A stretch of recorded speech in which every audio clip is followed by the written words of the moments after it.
Hello everyone, எல்லாரும் எப்படி இருக்கீங்க? நல்லா இருக்கீங்கன்னு சொல்லிட்டு நம்புறேன். நான் உங்கள் டேவிட். இப்போ ஒரு 2 நாளைக்கு முன்னாடி நம்ம உதயநிதி அவங்கள அரெஸ்ட் பண்ணாங்க தெரியுமா?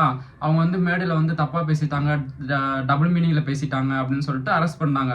ஸோ அதுக்காக டிஎம்கே கட்சியை சேர்ந்தவங்க அப்படிலாம் இது வந்து ரொம்ப தவறு, அரெஸ்ட் பண்ணக்கூடாது அப்படின்னு சொல்லிட்டு போராட்டம்லாம் பண்ணாங்க. ரோட்டில் உட்காந்து சாலை மறியல்லாம் பண்ணாங்க. அவங்கெல்லாம் போலீஸ் வந்து அவங்களையும் சேர்த்துமே கைது பண்ணாங்க.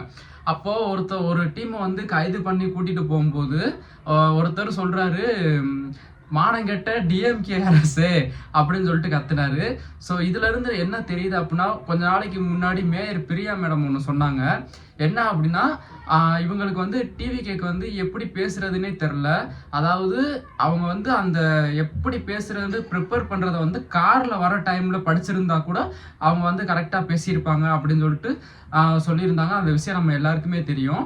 ஆனால் இப்போ வந்து இந்த டிஎம்கே காரங்க வந்து இவங்க வந்து வீட்டில் இருந்த அந்த போராட்டத்துக்கு வர்ற டைமில் கூட டிவிகே அரசு தான் நம்ம எதிர்த்து பேச போகிறோம் அப்படின்னு சொல்லி ப்ரிப்பேர் பண்ணியிருந்தா கூட இப்போ வந்து டிவிகே அரசை எதிர்த்து அவங்க பேசியிருக்கலாம். ஆனால் இவங்க கட்சியை பொறுத்த வரைக்கும் இவங்க கட்சியை வந்து அழிக்கிறதுக்கு வெளியாலாம் தேவை கிடையாது, உள்ளே ஆள் இருக்கு. இந்த ஒரு காமெடியில் சொல்லுவாங்கல்ல, எனக்கு எதிரி வெளியே இல்லடா கூடவே இருக்கீங்க அப்படின்ற மாதிரி. ஸோ அதே மாதிரி இப்போ நான் அந்த வீடியோவை ப்ளே பண்ணுறேன், நீங்கள் பார்த்துட்டு வாங்களே. இந்த சீன் இன்னொரு வாட்டி போடுப்பா, இன்னொரு வாட்டி போடுப்பா.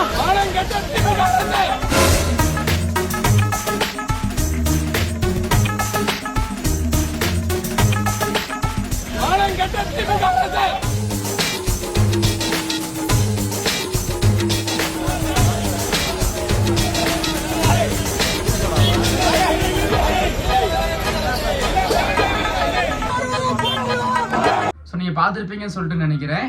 அவர் வந்து மானகட்ட டிவிகே அரசே அப்படின்னு சொல்றதுக்கு பதிலெல்லாம் சொல்லலை. அவர் ஏதோ ஒரு உள்நோக்கத்தோட தான் டிஎம்கே மேலே என்ன வெறியோ என்ன கோபமோ தெரில, மானகட்ட டிஎம்கே அரசேன்னு கத்தும் போது நீங்க அதோட ஒரு முக்கியமான பாயிண்ட் நோட் பண்ணுங்க. சைடில் ஒரு போலீஸ்காரர் இருந்தாங்கல்ல, அவருடைய ரியாக்ஷன் நீங்க பாக்குறமே, அவரே என்னையா நீ யாரையா எதிர்த்து போராட்டம் பண்ண வந்த அப்படின்னு சொல்லிட்டு ஒரு சிரிப்பாரு.